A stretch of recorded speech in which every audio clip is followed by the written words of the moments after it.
Bonjour à toutes celles et tous ceux qui nous suivent pour ce tout premier épisode de Business Explorer. Une première qui méritait un invité d'exception. Il est né en Moselle, d'un papa cadre chez Solvay, d'une maman institutrice. Ses parents, les premiers de leur famille respective à avoir le bac, lui transmettent le sens du devoir et du travail très bien fait. Bac en poche, il quitte sa Moselle natale pour Paris, il fait Sciences Po, l'ENA. Il prend au passage la présidence de l'UNEF à la suite d'un certain François Hollande. Et surtout, il rencontre sa femme, Sylvie, avec laquelle il aura 3 enfants. Il démarre sa carrière au Conseil d'État, il rejoint plus tard le cabinet du Premier ministre Michel Rocard. Il entre dans le monde de la banque. À 35 ans, à la compagnie bancaire devenue Paribas. Son poste de directeur général adjoint l'amène, je pense, à vivre de l'intérieur, ce qui s'apparente à un des plus grands vaudevilles capitalistiques français, entre Société Générale, Paribas et BNP. En 99, il dirige alors les caisses d'épargne, dont il double le profit en moins de 4 ans. Oui, paradoxalement, ce fait d'armes ne lui attire pas forcément que de la bienveillance. Il quitte le groupe en 2003. Il fait alors une incursion chez les publicitaires, et oui, en prenant la direction générale d'Havas, puis la vice-présidence du groupe Bolloré, et c'est la Royal Bank of Scotland en 2007 qu'il ramène dans le secteur bancaire. Mais en 2008, patatras, les subprimes, la banque est nationalisée pour être sauvée de la faillite. Peut-être un épisode qui ravive en lui son sens de l'intérêt public. En tout cas, en 2011, il prend la tête d'une banque d'État bien française, la Banque Postale, avant, 2 ans plus tard, de présider aux destinées du groupe La Poste, donc en 2013. Depuis, il n'a de cesse de réinventer cette poste pour mieux l'adapter à toutes les transformations, à toutes les transitions que nous vivons. Et cela, il le fait sans lui faire perdre son âme. On le dit, fan des blind tests musicaux entre amis ou en famille, peut-être ce qui l'a amené à soutenir avec autant de ferveur, je suis bien placée pour le savoir, le festival Solidaise. Attention, page de pub qui ouvrira bientôt ses portes à Longchamp. Il est en tout cas admiré et connu pour sa vision, son humanité, son sens de l'action et de la négociation. Philippe Val, bonjour. Bonjour. Merci d'avoir accepté notre invitation pour c'est un plaisir pour moi. Business Explorer. On est ultra honorés. Ça vous ressemble d'ailleurs de faire des choses qui n'ont jamais été faites. Donc merci de prendre ce risque. À nos côtés, pour ce tout premier épisode, 2 chroniqueurs pour vous questionner. On a pensé ces rencontres en 2 temps. D'abord, on va parler grande mutation de l'entreprise et puis après, l'homme derrière le groupe. Pour l'homme derrière le groupe, à ma gauche, c'est Grégory Puy, le fondateur des podcasts Vlan et Ping. Un fan d'onomatopée qui va vous questionner, mais au-delà des onomatopées, vous êtes fan de tout ce qui touche à l'impact. Et puis, à mon extrême gauche, alors ça c'est vraiment très étonnant comme place, Romain Dessalles, créateur de la newsletter d'actualité qu'on ne présente plus, Time to Sign Off. Romain, c'est vous qui allez ouvrir le bal sur la transformation du groupe. Notre invité est à vous. Bonjour Philippe Val. Bonjour Romain. Alors, il y a 11 ans, le 23 septembre 2013, lorsque vous êtes arrivé à la tête du groupe La Poste, on écrivait dans TTSO, cette excellente newsletter que personne ne rate, un article qui s'appelait « Devenez patron de la Poste ». Et dans cet article, on disait, entre autres choses, si vous pensiez qu'être patron de PSA ou SFR était complexe, essayez d'être celui de la Poste. Voilà comment se pose le problème. Vous êtes le premier employeur français après l'État, 265 000 salariés. En 2020, votre business, la distribution de courrier, aura baissé de moitié par rapport à 2008. Or, 1% de courrier en moins, c'est 90 millions de CA en moins. Et en 2018, vous aurez perdu 20% de votre chiffre d'affaires actuel. On terminait l'article par différentes autres choses, mais notre phrase de conclusion, c'est si vous avez des bonnes idées, envoyez-les par courrier à Philippe Val, le nouveau patron de la maison. Alors, je ne sais pas si vous avez reçu beaucoup de suggestions de la part de nos lecteurs, mais ce qui est sûr, c'est qu'en écrivant ces lignes, je ne pensais pas, 11 ans après, vous interroger. Mais revenons sur le constat de départ. Quand vous arrivez à la Poste pour la présider, qu'est-ce que vous trouvez ? Je trouve d'abord une maison en ordre de marche parce que mon prédécesseur Jean-Paul Bailly a modernisé à la fois l'organisation et les principes de fonctionnement de la maison. Et je me trouve face à la falaise de la baisse du courrier. Et pour comprendre ce qui nous arrive, nous perdons depuis plus de 10 ans 600 millions d'euros de chiffre d'affaires par an. Chaque année, hein. Et donc... 600 millions d'euros de chiffre d'affaires, excusez-moi de vous interrompre, c'est à peu près le chiffre d'affaires de quoi Au bout de 10 ans, ça fait le chiffre d'affaires de la RATP. Ouais, c'est ça. Ou Dassault Systèmes. Ouais, je prends 2 entreprises très différentes. Donc, depuis 2013, notre groupe a perdu l'équivalent du chiffre d'affaires et de la masse d'affaires de la RATP ou de Dassault Systèmes. Donc, c'est un choc absolument énorme. Et ce qui rend la partie compliquée, c'est que c'est chaque année. Donc, le 1er janvier prochain, on va reperdre 600 millions d'euros de chiffre d'affaires. Et donc, ça, c'est le diagnostic. Et c'est un diagnostic qui, dans la méthode, doit être rappelé chaque jour. D'ailleurs, là, je viens de le faire. J'ai fait ma journée du 7 juin en rappelant qu'on a perdu 6,5 milliards de chiffre d'affaires. Et je n'arrête pas de le rappeler, non pas pour nous culpabiliser ou nous vitrifier, mais pour rappeler que le diagnostic, c'est que c'est à cette situation incroyablement difficile qu'il faut répondre. Donc, le diagnostic a été clairement la première pierre de la méthode de transformation de la Poste.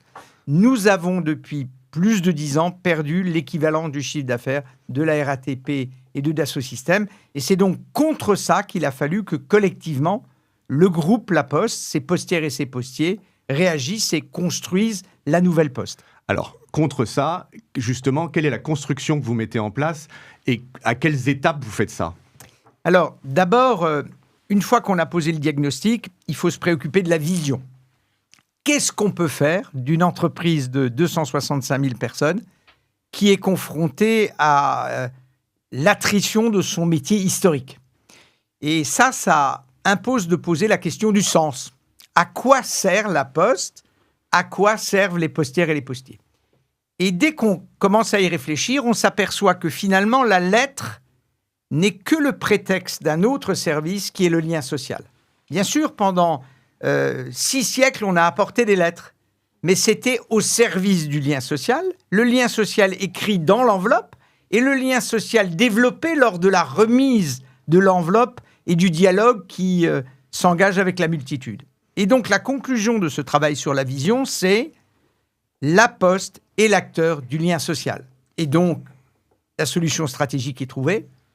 Les êtres humains sont des animaux sociaux, ils ont besoin de liens sociaux. S'ils ont besoin de liens sociaux, demain, ils auront besoin de la Poste et des postières et des postiers. Et puis, il y a 2 phénomènes sociaux qui vont dans ce sens. C'est d'abord la numérisation de la société, qui produit des effets de connaissance considérables, mais qui éloignent les êtres humains les uns des autres, d'où le lien social.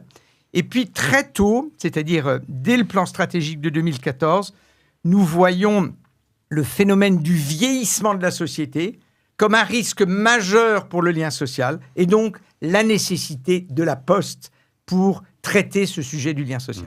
Et donc, on a à la fois la vision du lien social et des grandes tendances sociétales qui vont renforcer ce besoin du lien social. Ça y est, on a trouvé la vision qui va nous aider à transformer la Poste. Alors, sur cette vision, quelles sont vos réponses business? Qu'est-ce que vous apportez comme solution de changement aux structures de la Poste existantes? Alors, d'abord, on partage cette vision avec les postiers et les organisations syndicales.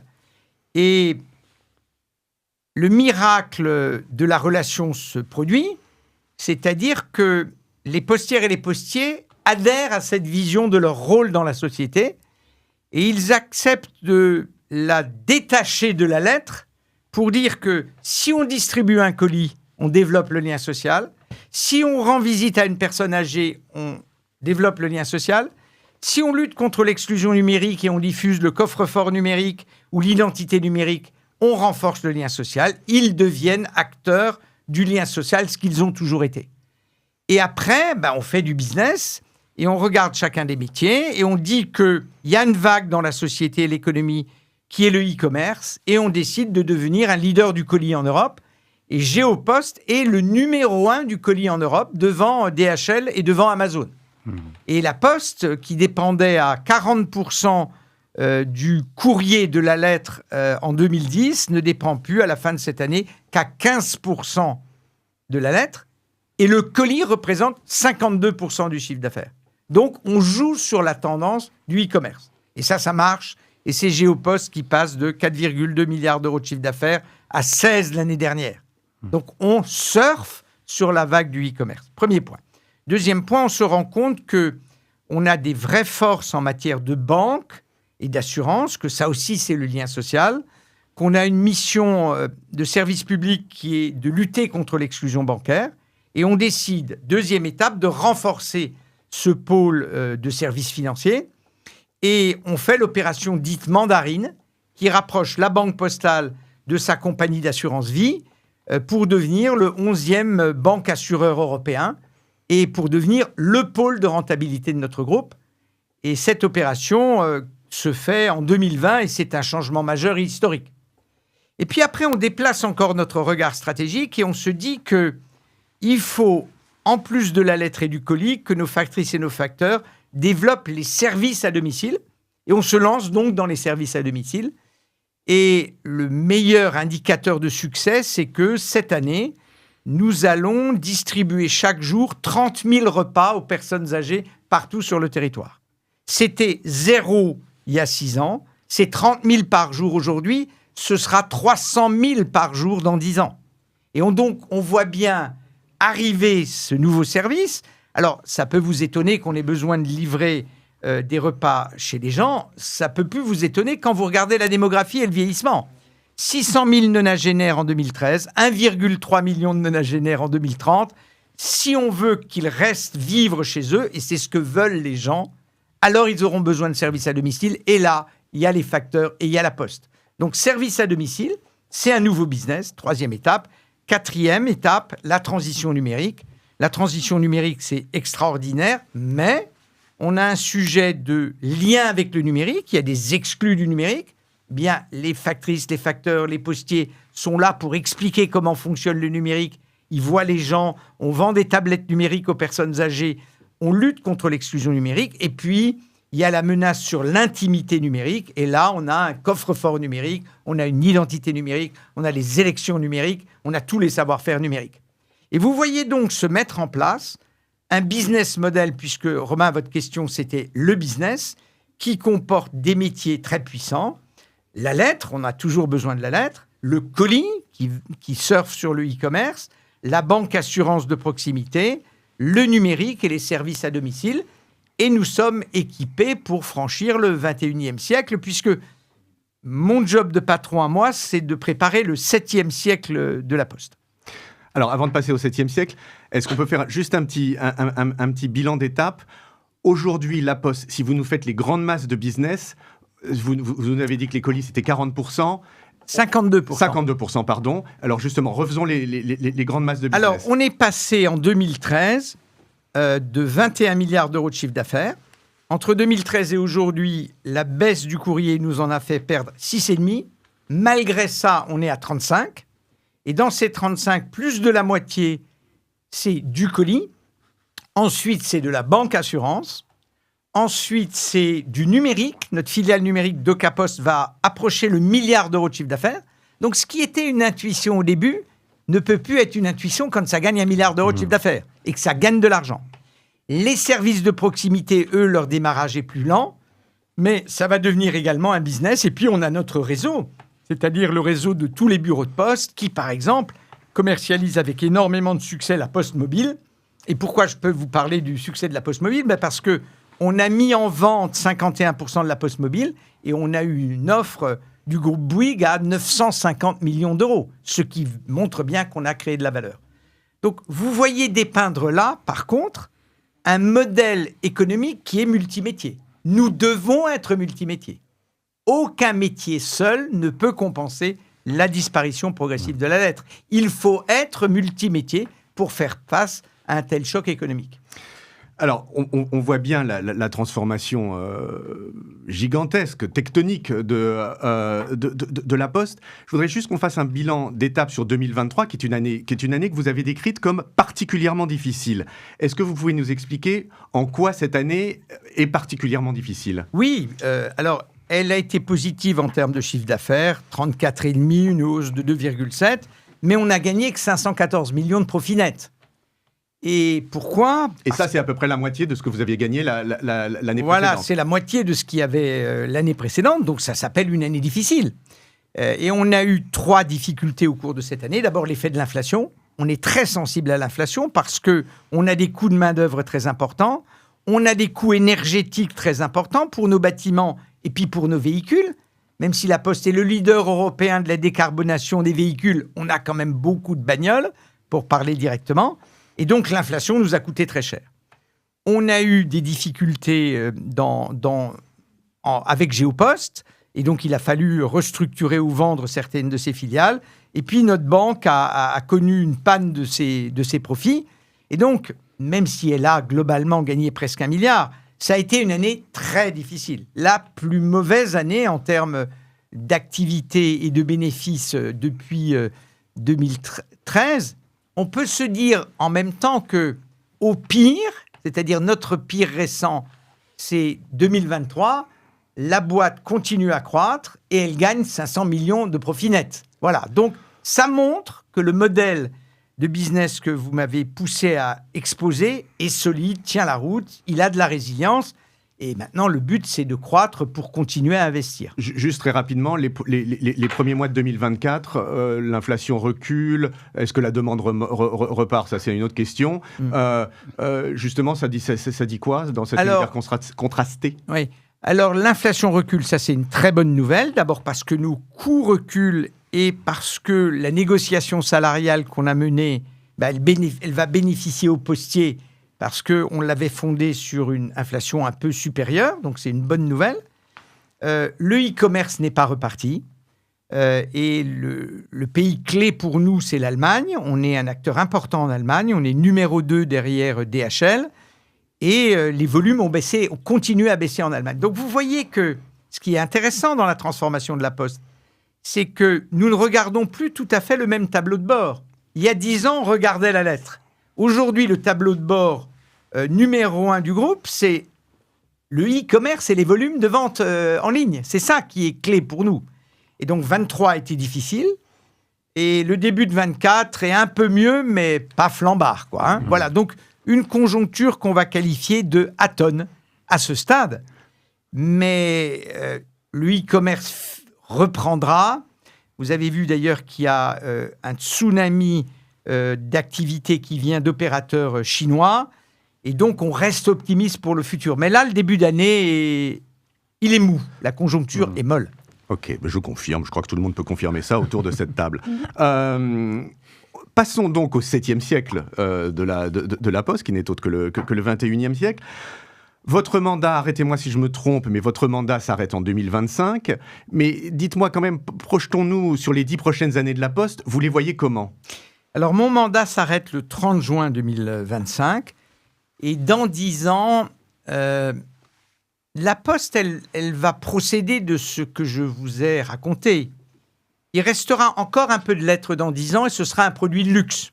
Les gens seront prêts à payer très cher, dans un monde totalement numérisé, le fait qu'on leur remette une enveloppe avec un petit ruban rouge.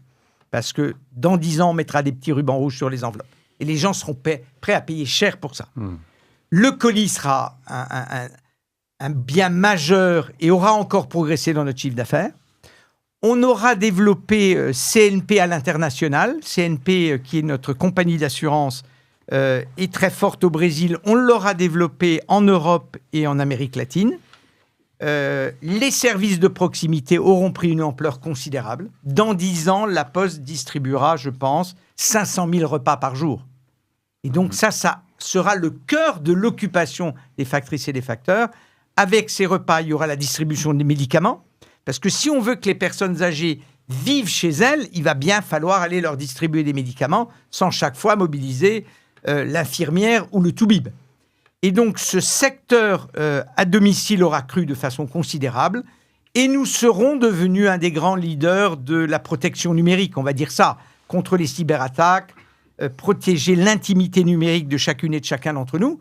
Donc, on aura considérablement développé ce rôle de tiers de confiance de la Poste dans 10 ans. C'est là où on en sera, je pense. Très bien. Alors, on voit bien la transformation business, mais si pour terminer, j'aimerais bien qu'on aborde j'en bafouille tellement je suis ému, la problématique du service public en tant que tel. On va, c'est un secret de polichinelle, vers une période de contraction budgétaire des États qui sont impécunieux. Est-ce que, première question, il y a un risque sur la participation financière de l'État, l'engagement financier de l'État auprès de la Poste ? Arrêtez-moi si je me trompe, mais pour moi, l'engagement financier de l'État pour la Poste, c'est à la hauteur de 500 millions par an. Alors, nous touchons des compensations qui ne sont pas des subventions parce qu'elles viennent en face des coûts que l'État provoque chez nous par la mission de service public d'1 milliard par an. Mais ce que nous dit l'ARCEP, qui est une autorité autonome, c'est que ça nous coûte 1,8 milliard. Donc, il y a une sous-compensation des missions de service public aujourd'hui de 800 millions par an. Nos 4 missions de service public, je crois que toutes les Françaises et tous les Français les connaissent. C'est la distribution du courrier, c'est la distribution de la presse papier, c'est l'aménagement du territoire. Nous avons 17 000 points de contact sur tout le territoire. Et c'est l'accessibilité bancaire. Parce que même si tout le monde est bancarisé, toutes les banques n'acceptent pas tout le monde. Et nous sommes la première banque des fragiles et la seule banque des exclus. Ces missions de service public, elles contribuent à la cohésion sociale. Et nous voulons les poursuivre. Nous avons une discussion avec l'État et la Caisse des dépôts, notre actionnaire, pour que cette sous-compensation annuelle qui pèse sur l'entreprise, elle soit compensée dans les années à venir et dès l'année 2025, même si en même temps nous sommes très conscients de la période de tension sur les finances publiques. Mais aujourd'hui, nous sommes sous-compensés et personne ne veut réduire les missions de service public. Et il y a une chose très intéressante sur ces missions de service public, c'est qu'il y a d'une certaine façon une nouvelle mission de service public pour la Poste, même si ce n'est pas comme ça qu'elle va s'appeler. C'est par exemple d'être le leader de la croissance durable et décarbonée. La Banque Postale est la première banque qui a décidé de sortir du financement des industries fossiles. La première dans le monde. Elle est connue pour ça, elle est notée pour ça. Et nos véhicules sont les plus décarbonés du monde. Géopost et La Poste sont les leaders de la livraison décarbonée. Et vous le voyez bien, c'est une utilité sociale, même si ça ne s'appelle pas une mission de service public. Et nous croyons beaucoup au concept d'entreprise engagée, c'est-à-dire une entreprise qui est rentable, elle doit être rentable, c'est la première chose, mais qui contribue à la transformation de la société par les missions de service public et par ce que nous pouvons faire.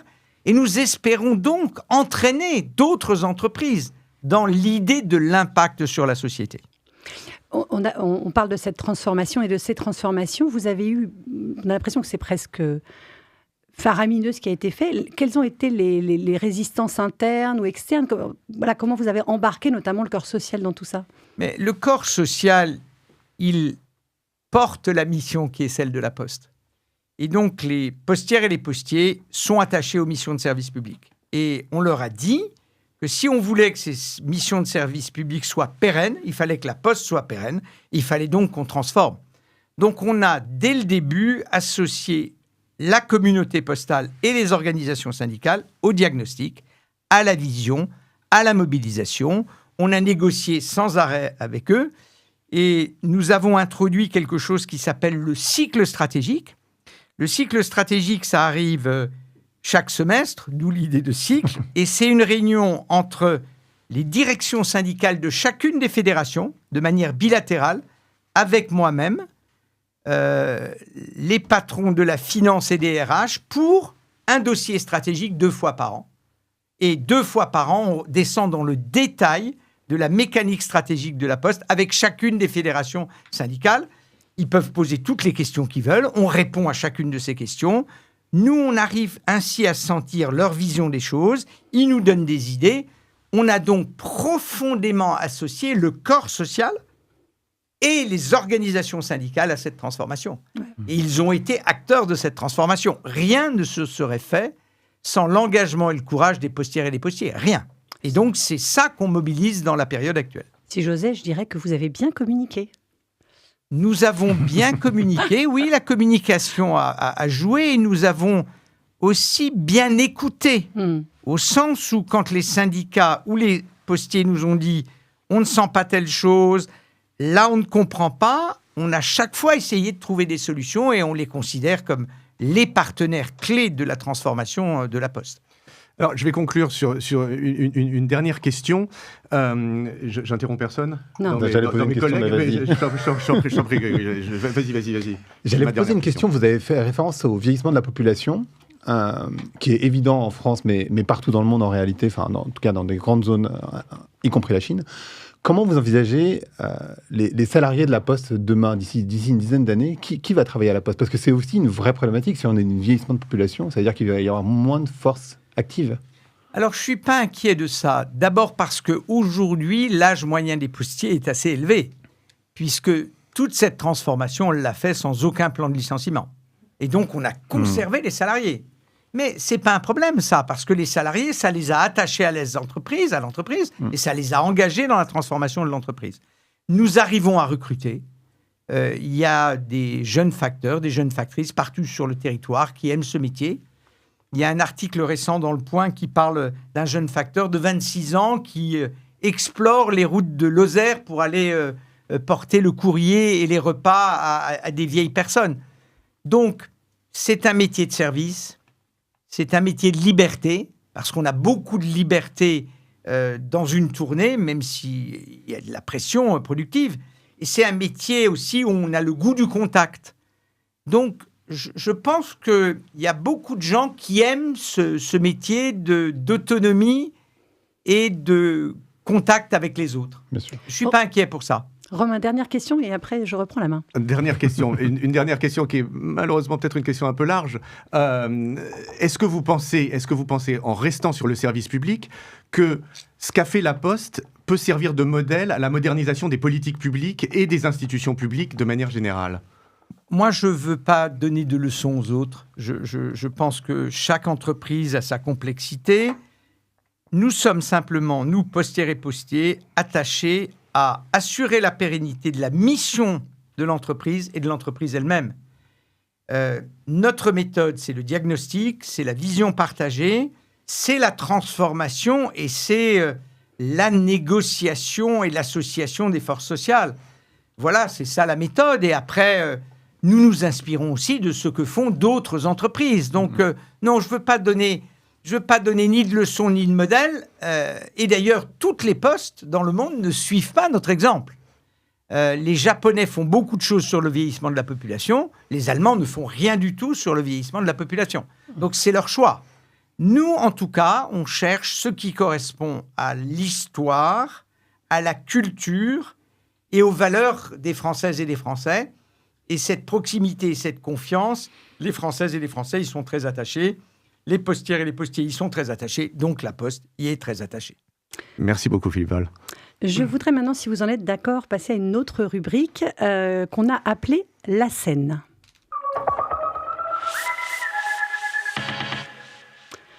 Alors, l'idée, c'est qu'on fasse un petit exercice. Philippe, si vous en êtes d'accord, on aimerait être comme une petite souris qui assiste aux prises de décision dans les arcanes des COMEX des plus grands groupes français.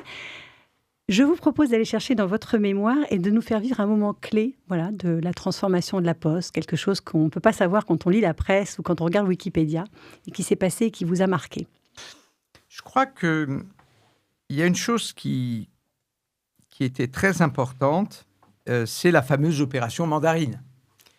Cette opération Mandarine qui est donc le rapprochement de la Banque Postale et de CNP, de la Caisse des dépôts et de la Poste, elle a été fondamentale dans toute la transformation du modèle économique et on l'a beaucoup préparée collectivement.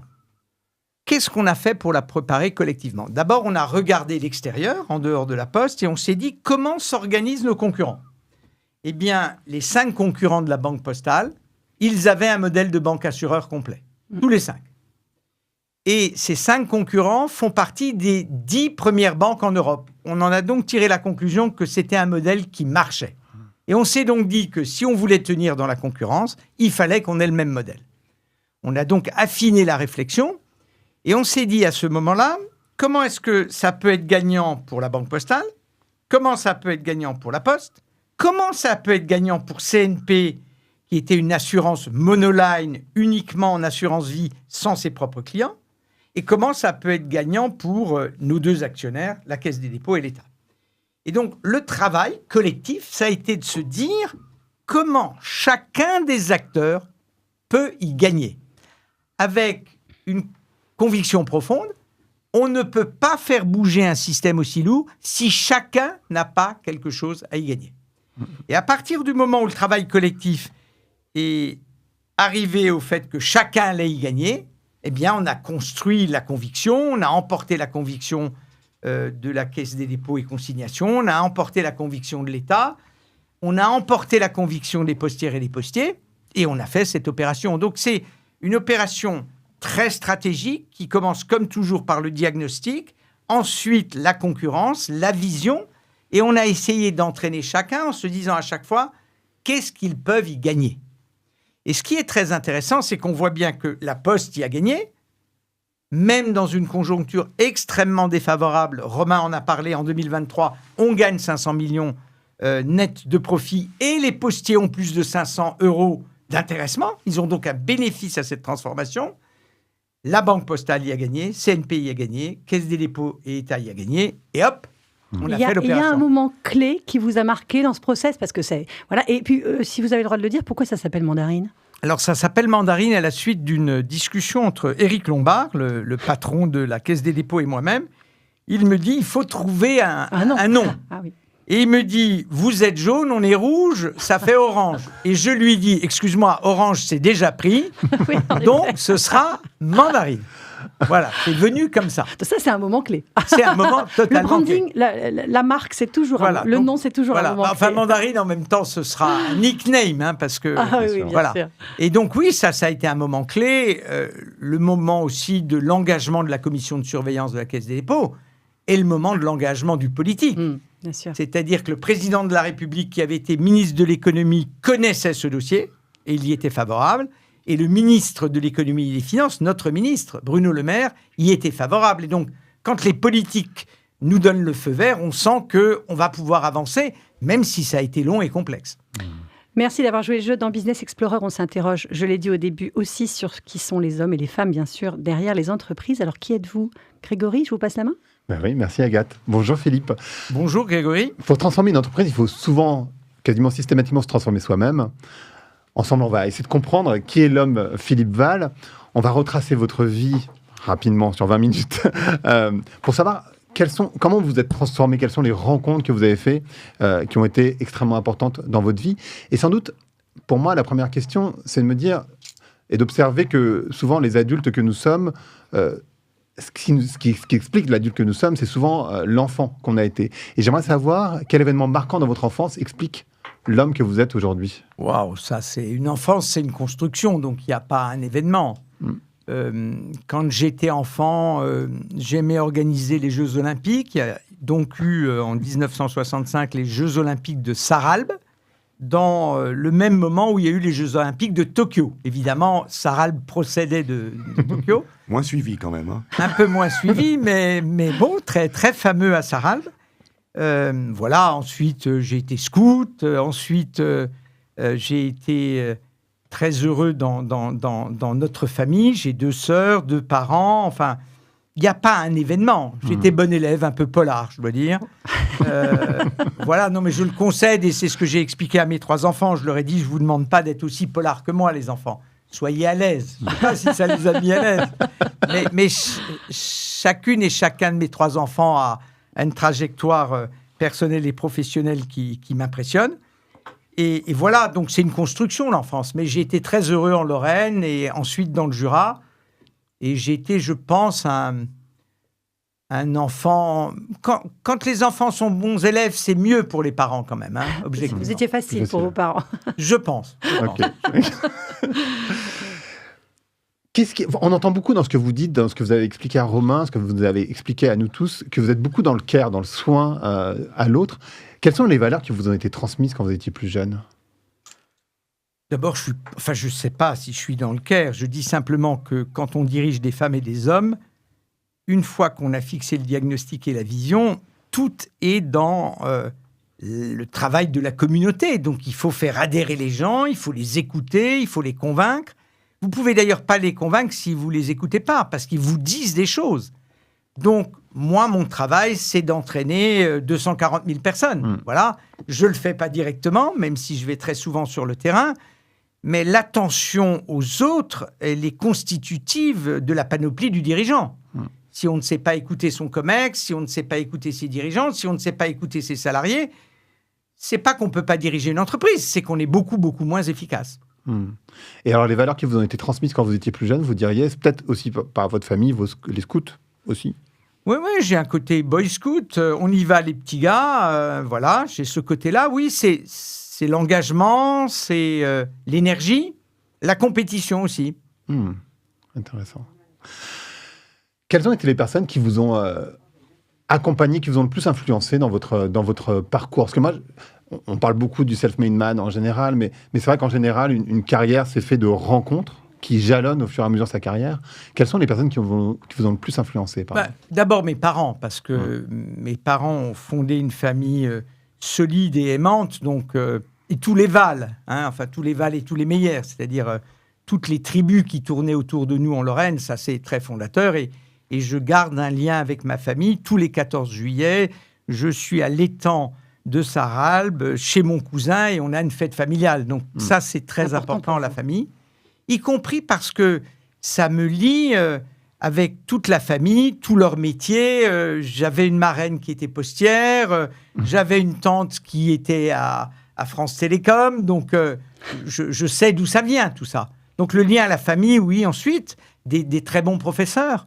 J'ai eu des très très bons professeurs, et puis il y a des modèles dans la vie. Par exemple, Mandela me paraît un être humain qui est un rôle modèle que je trouve assez exceptionnel dans son combat, dans sa résistance et dans sa capacité de surmonter, de sublimer une situation politique. Donc voilà, mais c'est un long process, ça. C'est un long process. Et dans votre vie professionnelle, il y a des personnes qui ont, comme ça, jalonné votre parcours? Oui, j'ai été embauché par André Lévilan et François Henrot. J'ai travaillé avec un incroyable patron à la compagnie bancaire qui est décédé, qui s'appelle Bernard Muller. Oui, eux, ils m'ont appris le business. Puis j'ai servi un Premier ministre, Michel Rocard. Donc j'ai passé beaucoup de temps sur la CSG ou sur d'autres sujets à dialoguer avec lui et avec les équipes qui l'entouraient. Oui, bien sûr. Mais ça, c'est des gens importants. Vous n'avez jamais été tenté par la carrière politique quand on est au cabinet de Rocard, c'est quand même... J'ai été tenté et j'ai résisté. Vous avez peut-être bien fait. Je ne sais pas, mais j'ai été tenté. Je pense que l'investissement familial, c'est ça qui m'a retenu. Je pense que j'ai beaucoup travaillé, je travaille encore beaucoup. Parfois, on me fait des reproches sur ce terrain-là. Je crois que la politique, ça aurait été encore plus, notamment avec le sujet qui est que les politiques sont souvent pas chez eux, quoi. Ils sont en circonscription, etc. Mais ça m'a tenté. Et d'ailleurs, je pense que chaque citoyen devrait être tenté. Parce que c'est agir pour le bien commun. On essaye d'agir pour le bien commun. En tout cas, avec la Poste, on agit pour le bien commun. Les postières et les postiers agissent tous les jours pour le bien commun. Juste, j'en profite pour le dire, parce que oui, vous êtes sans doute davantage chez vous, mais cependant, vous êtes beaucoup sur le terrain, parce que tout à l'heure, vous en parliez, pour faire adhérer, il faut aller les voir, il faut les écouter. Et je le sais, parce que j'ai la chance de vous observer un petit peu depuis toutes ces années, vous êtes très souvent en région. Oui, alors là aussi, il y a une méthode quand je suis en région. La prochaine visite, c'est la semaine prochaine à Poitiers. La précédente, c'était en Lozère. Je vois les postiers. En général, j'embauche en même temps que les facteurs pour les voir et on discute. Je vois les organisations syndicales. Donc, j'ai 140 réunions avec les organisations syndicales locales, pas simplement les dirigeants. Et on parle de la Poste. Évidemment, je refuse de répondre à des demandes sur ce qui se passe en Lozère, mais j'essaye de l'écouter. Et c'est très intéressant. J'ai un panel. Le panel, c'est une organisation d'1h30, 2 heures, avec 30 postiers et moi-même, sans la hiérarchie. Et évidemment, je vois les élus, je vois les clients. Oui, ça, je le fais très fréquemment. J'ai presque 200 visites au compteur. Donc, c'est très important. Et la prochaine fois, à Poitiers, c'est pour aller voir la maire de Poitiers, les syndicats, les postiers, discuter avec eux, faire la célébration des 20 ans de Formaction, qui est une énorme organisation de formation interne à la Poste. Quand vous êtes dans une entreprise de proximité humaine, vous devez vous-même montrer de la proximité humaine. C'est une question de cohérence stratégique. Romain le cherchait tout à l'heure sur la cohérence stratégique. Vous devez rendre à vos salariés le service que vous proposez à la population. Si vous êtes distant de vos salariés, comment voulez-vous qu'eux-mêmes soient très proches des gens ? Donc oui, c'est très important de voir. Et puis, très important pour moi, de voir si les choses fonctionnent. Est-ce que la façon dont on les a décidées, les enjeux et les ambitions qu'on se donne sont compris et pratiqués sur le terrain ? C'est donc très important d'être sur le terrain, oui, très très important. Du coup, c'est du sport quand même, hein ? c'est un peu sportif de haut niveau quand même aujourd'hui d'être patron. C'est comme stimulant, oui. Ouais, C'est stimulant. ouais. C'est stimulant, mais je suis sportif, moi, Oui, à côté. Hein, j'aime bien le sport. Oui, c'est important.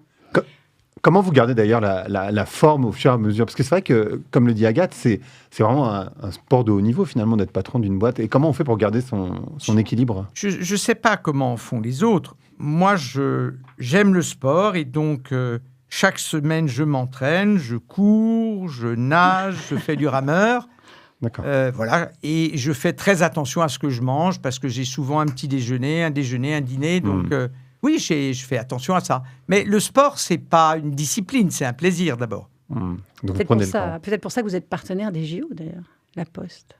Oui, peut-être pour ça. Oui, aussi, vous avez raison, Agathe. Il y a l'amour du plaisir. sport. Il y a aussi le fait que nous y étions en 1924, il y a un siècle. La Poste était au cœur des JO il y a un siècle. Et évidemment, en 2024, ça ne pouvait pas se faire sans La Poste. Donc, peut-être d'ailleurs que dans un siècle, en 2124, mes successeurs sont aussi partenaires des futurs JO. Enfin, une fois par siècle, je trouve que c'est pas mal. C'est pas mal. Donc vous pouvez être le patron d'une société qui fait 35 milliards de chiffre d'affaires et trouver le temps de faire du sport. Mais je ne pourrais pas être l'un sans faire du sport. Enfin, là, l'équilibre personnel, pour moi, chacun a son équilibre propre. Mais mon équilibre personnel passe par le sport et la famille, oui, bien sûr. Je vais vous poser une question. Vous avez beaucoup parlé de leadership. Pour vous, c'est quoi un bon leader? Et j'ai compris que Nelson Mandela est un modèle. Peut-être qu'il y en a d'autres. Non, un bon leader, c'est quelqu'un qui sait où il va, qui écoute ceux dont il a la responsabilité et qui trouve avec son équipe. Il faut vraiment faire très attention au fait qu'il y a un leader maximo. Moi, je suis un animateur de collectif. La transformation de la Poste, elle ne fonctionne que parce qu'il y a 240 000 personnes qui se sont dit « on va y arriver », malgré tous ces vents contraires. Donc, c'est la capacité d'entraînement, bien sûr. Mais on est entraîné par les autres. Les postières et les postiers m'entraînent. Quand vous lisez l'article du Point sur ce que fait ce jeune facteur, c'est entraînant pour moi, y compris, parce qu'ils font des choses incroyables, nos postières et nos postiers. Est-ce que ce sont eux vos coachs et mentors ou est-ce que vous avez parallèlement utilisé peut-être un coach, un mentor? Alors, dans ma vie, j'ai déjà eu des coachs pour essayer de me transformer, m'améliorer. Et je pense qu'il y a des choses que j'ai améliorées. Mais les postières et les postiers me bluffent par leur capacité d'adaptation et par la qualité du service qu'ils rendent sur le territoire. Aujourd'hui, comment vous faites pour continuer à évoluer, vous inspirer, vous challenger, vous transformer? Est-ce que c'est peut-être à travers ces discussions que vous avez avec des postiers? Est-ce que c'est à travers des lectures? Est-ce que c'est... Je crois que la base des choses, c'est... Pour moi, la vie professionnelle vaut d'être vécue si on apprend tous les jours. Et donc, j'essaye d'apprendre tous les jours. J'apprends de vous, là, aujourd'hui, à l'occasion de cette expérience. J'apprends des syndicats, j'apprends des responsables politiques. C'est l'idée de rester ouvert et surtout de ne pas considérer qu'on est arrivé parce qu'on est PDG. Le jour où j'ai été nommé PDG, c'est offert à moi un nouveau projet qui était de changer, de me transformer et d'essayer de me mettre à la hauteur du défi qui était notre défi collectif. Et donc, on n'est jamais arrivé quand on est dirigeant. Je pense qu'un dirigeant qui considère qu'il est arrivé, et on voit bien ce que veut dire arriver, il a commencé à perdre son influx, il a commencé à perdre son réalisme. Donc, ce qui est passionnant dans la mission qui est la mienne et qui est la nôtre, c'est qu'on apprend et qu'on a l'occasion de se transformer soi-même. Parfait. Nous avons une question surprise que vous ne connaissez pas, que de quelqu'un qui, en revanche, vous connaît bien. Je propose qu'on l'écoute. Et vous allez nous dire tout de suite qui est cette personne, d'ailleurs. Bonjour Philippe, ça fait plusieurs années maintenant que nous organisons des rencontres littéraires à la Poste. Alors parmi tous les écrivains et écrivaines qui sont déjà venus, j'aurais aimé savoir quelle était la rencontre qui vous avait le plus marqué et pourquoi. Alors, c'est Catherine Farin qui est notre agent littéraire d'une certaine façon. Depuis 2014, nous organisons plusieurs rencontres littéraires au siège de la Poste. Tous ceux qui travaillent au siège de la Poste, et d'ailleurs, s'il y a un postier de province qui voulait venir, sont les bienvenus. On a eu entre 9 pour la première et 350 participants pour un prix Nobel de littérature l'année dernière avec Annie Ernaux. Catherine, c'est pas une rencontre, c'est 2 rencontres qui, moi, m'ont le plus bouleversé. C'est Florence Aubenas avec L'inconnu de la Poste. Et c'est Annie Ernaux avec sa prestation de l'année dernière, avec l'expérience du dialogue avec elle, et puis cette espèce d'alchimie qu'il y a eu entre les postières et les postiers et elle. Donc, ces 2 expériences ont sans doute été les plus fortes, mais c'est difficile pour moi de le dire parce que j'ai aussi reçu quelqu'un qui avait été à Sciences Po avec moi et qui est un grand écrivain, qui est Jean-Philippe Toussaint, que je n'avais pas revu depuis le congrès de l'UNEF en 1977 à Nancy. Voilà. Et donc, on s'est reconnus et c'est aussi un grand écrivain. Donc, cette relation avec les écrivains, elle est triplement importante. D'abord, elle montre que la Poste s'efforce d'ouvrir son espace à la société extérieure. La deuxième chose, c'est que c'est culturel. Et la transformation, c'est culturel. Et puis, alors, on rencontre des écrivaines et des écrivains qui sont exceptionnels. Et on distribue le livre gratuitement. Et peut-être que, comme on parle des écrivains, je veux saluer un écrivain disparu qui est venu nous parler en février 2022, donc en 2020, juste avant la Covid, d'un bouquin que je vous conseille à tous, qui s'appelle « À la ligne ». L'écrivain s'appelle Joseph Pontus. C'est l'histoire d'un ouvrier dans l'industrie agroalimentaire bretonne. C'est un livre exceptionnel. Et Joseph Pontus, qui avait fait une magnifique soirée littéraire avec nous, a disparu d'un cancer foudroyant en 2020. Donc, ça a été des moments forts. Et pour les postières comme pour nous, c'est des moments très forts. C'est des moments de partage. Et tous ces écrivains qui sont parfois bien établis ou de nouveaux écrivains, Joseph Pontus n'était pas connu, font beaucoup de bien à la communauté postale parce qu'ils nous éclairent sur la vie qui nous entoure. Et d'ailleurs, Catherine Farin a été capable de disséminer cette idée des soirées littéraires dans beaucoup d'autres entreprises. Et je crois que ce serait bien si toutes les entreprises organisaient plusieurs fois par an, on n'est pas obligé de le faire tous les mois, mais des soirées littéraires.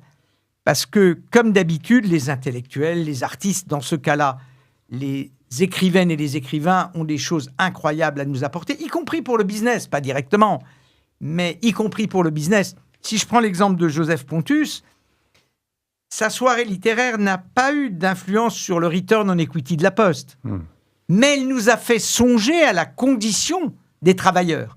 Et donc, il nous apporte, les artistes, une partie de la réalité qu'en tant que responsable d'entreprise, on n'arrive pas à appréhender. Donc, c'est très fort, cette expérience de rencontre littéraire pour nous. Alors, ce livre que j'ai eu la chance de lire, qui est exceptionnel, je l'ai aussi vu pour ceux qui n'aiment vraiment pas lire. On peut aller voir cette pièce dans le 5e, à la Huchette, jouée merveilleusement bien par un acteur sur scène, extraordinaire. Et à la ligne. À la ligne. Ah ben voilà, alors je vais y aller. Allez-y, parce que je vais y aller. Ah ben j'ai adoré le livre. Petite salle de théâtre à Saint-Michel, pour les Parisiens. Et c'est vraiment exceptionnellement bien joué et très émouvant. Je suis sortie très émue, comme du livre. Mais le livre est un très grand livre. Oui, vraiment, c'est vraiment un très grand livre, il faut le lire. Moi, j'en ai un stock que j'offre au fur et à mesure. C'est une bonne idée. Offrir des livres. Il faut offrir des livres. Donc là, par exemple, il y a une nouvelle administratrice qui arrive à la Banque Postale. Je lui ai offert À la ligne. En disant, bienvenue à la Poste, je vous offre À la ligne. C'est très important, les rencontres littéraires. La littérature, c'est très important. Il y a une autre chose qui m'a toujours frappée à la Poste, au-delà des rencontres littéraires, c'est un autre moment qui est assez symbolique, mais qui est qu'on prête serment quand on arrive à la Poste. Est-ce que c'est quand même un acte... On n'a pas ça dans toutes les entreprises. Non, mais nous, on a 4 missions de service public, Agathe. Et donc, pour tenir les missions de service public, pour tenir le secret, pour protéger l'intimité des femmes et des hommes, il faut faire un serment. Il faut promettre devant tous et devant la République qu'on protégera l'intimité, la confidentialité, le secret et le service de tous. Oui, bien sûr, c'est un moment fort. Oui, c'est un moment fort. À l'heure d'une forme de défiance à l'égard de pas mal de grandes entreprises pour les concitoyens, c'est quand même un gage de confiance. Ce genre de geste, ce genre de serment, c'est quand même assez étonnant. Alors, ce qui est important dans la transformation, c'est de ne pas abandonner le champ symbolique. Pardon de paraître un peu abstrait, mais il faut manier les symboles. Clairement, le serment est un symbole.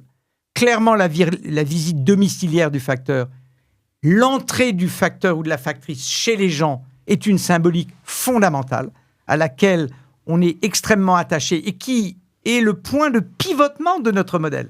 Il n'y a plus la lettre pour rentrer chez les gens, mais il y a la livraison du repas, la livraison du médicament, la visite de lien social. Et donc, dans le travail du dirigeant, il y a un travail, je vais parler comme un sociologue, il y a un travail de production symbolique. Il faut s'attacher à réfléchir à la production symbolique. Et le panel entre le PDG de la Poste et 30 postiers, c'est un symbole. C'est non seulement une rencontre, c'est non seulement une occasion d'apprentissage pour moi, mais il y a de la production de symboles. Il faut que les dirigeants produisent des symboles. Pas trop, sinon on se paume, mais il faut produire du symbole, bien sûr. Par rapport à toutes les questions qu'a posées Grégory, au fond, vous l'avez un peu dit, mais vous avez transformé merveilleusement bien cette entreprise que j'aime beaucoup. Mais au fond, qu'est-ce qu'elle a profondément changé chez vous? Elle m'a d'abord poussé à progresser, parce que c'était un degré supérieur de complexité stratégique et de management par rapport à la Banque Postale. C'est vraiment très, très compliqué, parce qu'il y a énormément d'injonctions contradictoires. Et il faut aussi faire attention de ne pas se laisser bercer par le goût de la complexité, parce que le but d'un dirigeant, c'est quand même de simplifier la complexité. Donc, elle m'a aidé à simplifier mieux la complexité, et elle m'a rendu plus attentif aux autres, parce que je veux le redire, je suis à chaque fois incroyablement impressionné par le travail des postières et des postiers de terrain. C'est pour ça que malgré ce choc économique considérable depuis 10 ans, d'autres entreprises auraient été emportées. D'ailleurs, d'autres entreprises ont été emportées. Nous tenons parce que les postières et les postiers de terrain font un travail qui est extraordinaire. Et cette ouverture aux autres et le confort du plan stratégique que les postières et les postiers apportent par leur action quotidienne est quelque chose d'extraordinaire pour moi. J'ai une dernière question, Monsieur le Président. Vous l'avez dit, Romain l'a dit, l'année prochaine, en fin juin 2025, voilà, c'est la fin du mandat. Vous aimeriez qu'on retienne quoi des années Val à la tête du groupe La Poste? Je crois que ce que j'aimerais qu'on retienne, c'est qu'on a transformé La Poste pour le bien de la société. Je crois que les deux choses sont essentielles. On l'a transformée. Je veux le redire, et Romain Dessalles a eu raison d'insister. Notre entreprise est rentable. En 2022, on a gagné 1,1 milliard. On a gagné, dans une année très difficile, 500 millions. Donc, cette entreprise, elle est transformée, elle est rentable. Elle a assuré sa pérennité et elle veut être le leader de l'impact sociétal. Donc, si on retient ces deux choses, de ce que collectivement nous avons fait, je crois que je serai serein au moment de fermer la porte. Merci beaucoup, Philippe. Merci beaucoup, à vous. Monsieur le Président, d'avoir accepté ce premier épisode de Business Explorer. Appelez-moi Philippe, Agathe, appelez-moi Philippe. Normalement, je vous appelle Philippe à Solidaise. J'essaie, après, le reste du temps, d'être un peu plus formel. Merci à vous. Merci beaucoup. Et puis, j'espère longue vie à Business Explorer. Merci, Grégory. Merci, Romain, qui a été relativement sage. On sent qu'il a été votre prof. Hein. Il est un peu impressionné, quand même. Oh, je ne crois pas. Déjà, à l'époque, il n'était pas très impressionné. En tout cas, merci, à bientôt, au revoir. Merci, au revoir. Merci à vous. Merci beaucoup.